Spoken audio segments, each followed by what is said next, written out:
Hello friends, Bodo Info official YouTube channel आसा खालामो नोंथांमोना बयबो मोजां दङ। दा बिग आपडेट सफैबाय आसाम पुलिसनिफ्राय गोदान भेकेन्सि। दा गोबां नेगासिनो दंमोन आसाम पुलिसाव भेकेन्सि माब्ला फैगोन होननानै। दा finally constable, head constable, SI आरो नोंथांमोननि इन्सपेक्टर दङ। दा बे पस्टआ माबायदि सोरनि थाखाय फैदों जों गासैबो डिटेल्सखौ नायगोन।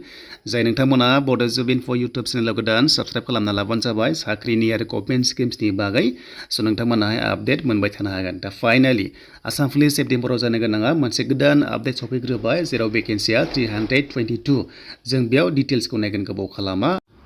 स' बेनिफ्राय बे पस्टआव सोरबायदि एलिजिबल जागोन जों गासैबो डिटेल्सखौ A to Z नायगोन। जास्ट नोंथांमोना भिडिअखौ जोबजासिम नायो अब्लानो बुजिगोन। दा बेखायनो जों फैबाय अफिसियेल वेबसाइटआव। अके एन्ड अफिसियेल वेबसाइटआव फैनाय लोगो लोगो SLPRBआव नोंथांमोना बेबायदि मोनगोन एन्ड गोदानै अफिसियेल नटिफिकेसन बेयाव रिलिज खालामबाय आरो बे पस्टआ जाबाय सोरनि जों डिटेल्सखौ A to Z नायगोन।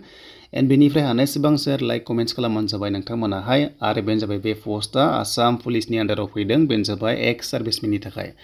थ' जायनोखि नोंथांमोना आर्मि, नेभि, एयारफोर्सआव पेरामिलिटारि फर्सेसआव नोंथांमोना खामानि मावबोदोंमोन। स' नोंथांमोनाहाय हमना ला रिटायार जाबोबाय अब्ला स' आसाम पुलिसाव गोदान भेकेन्सि होदों नोंथांमोननि थाखाय बिग चान्स होदों। बेनो जाबाय सेलारियाबो जोबोर मोजां।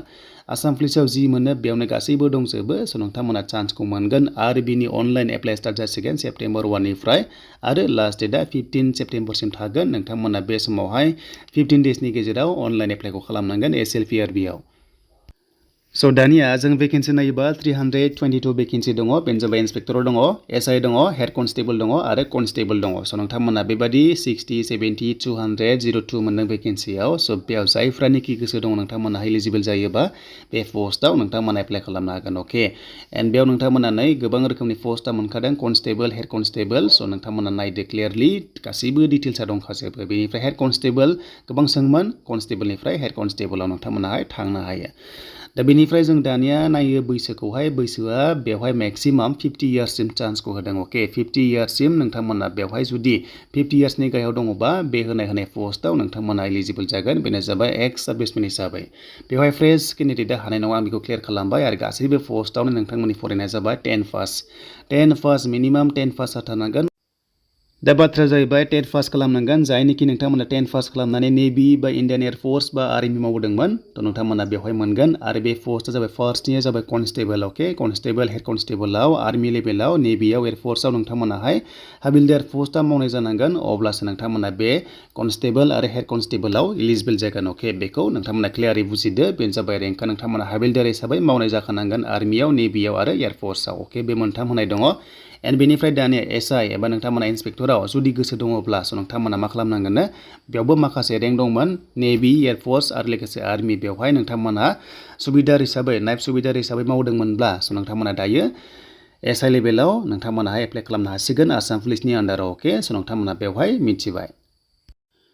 स' बेनोमोन नोंथांमोना बेफोरबायदि होनाय पस्टआव जायखिजाया नेभि, इण्डियान एयारफोर्स बा आर्मियाव 15 इयार्स नोंथांमोना मावनानै रिटायार जानाय जाथारनांगोन अब्लासो नोंथांमोना एलिजिबल जागोन। थ' बेखायनो जोबोर मोजां चान्स जायफ्रा न'खरनि दङ स' नोंथांमोना बे भिडिअखौ हानायसेबां शेयार खालाम जाहाथे ओरैनो दङब्ला एप्लाइ खालामनो हागोन जुदि गोसो दङब्ला।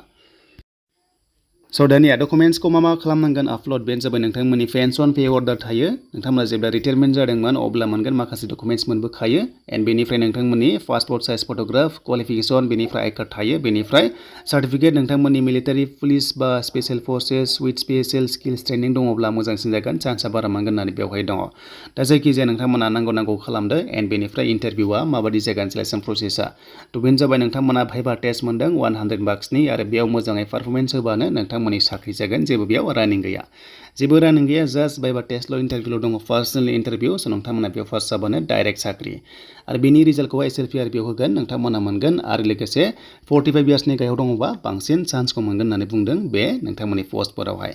स' बेनोमोन नोंथांमोननि SLPRBनिफ्राय ओंखारजेनबाय। बेनिफ्राय AVUB constable normal command' SI लेभेला नोंथांमोना सेप्टेम्बर 10 जानाय लोगो लोगो आपडेटखौ मोननो हागौ। मानोना बुंदोंमोन 10 सेप्टेम्बराव मोनगोन होननानै। दा बेखायनो जोंहा सेप्टेम्बर 1 जानाय लोगो लोगो बे ओंखारग्रोबाय बा एप्लाइ खालामनो हासिगोन। एन्ड बेनिफ्राय स' नोंथांमोना नेक्स्ट लेभेलाव इजि एबा नर्मेल कमान्ड' हमना ला AVUB कनस्टेबल एसआई लेभेलाव ओंखारनायनि चान्सआ दङ। स' बेनोमोन नोंथांमोननि माखासे आसाम पुलिसनि बिग आपडेट।